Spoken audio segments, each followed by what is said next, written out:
घरोघरी मातीच्या चुली या मालिकेच्या पुढील भागामध्ये आपल्याला बघायला मिळेल, जानकी ऋषिकेशला म्हणत असते, मी रणदिवी कुटुंबाला एकत्र आणण्याचा प्रयत्न करते, पण तुमच्या अशा वागण्याने ते होऊ शकत नाही.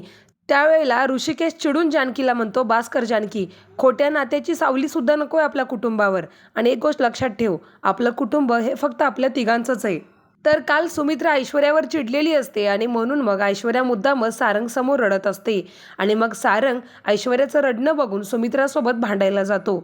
सारंग सुमित्राला म्हणतो, सगळी चूक जानकी वहिनीची असताना सुद्धा तू काल ऐश्वर्यावर का रागवलीस? इतक्या तिथं सौमित्र येतो आणि म्हणतो, काय झालं, एवढ्या मोठमोठ्याने का बोलतोयस? त्यावेळेला मग सुमित्रा सौमित्राला म्हणते, त्याला असं वाटतंय की त्याच्या बायकोवर अन्याय झालाय.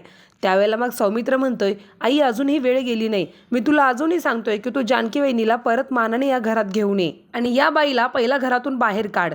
सौमित्रीने असं म्हणल्यानंतर सारंग खूप चिडतो आणि सौमित्रला म्हणतो, तू आज बोललास ते बोललास, पण परत बोललास तर? त्यावेळेला सौमित्र म्हणतो, काय करणार तू, मारणार का मला? आणि असं म्हणत मग दोघांमध्ये बाचाबाची होते आणि मग एकमेकाला मारायला पण लागतात. असं भांडण सोडवायला गेल्यानंतर सुमित्राला धक्का लागतो आणि सुमित्रा खाली पडते, पण तिच्या डोक्याला मार लागतो.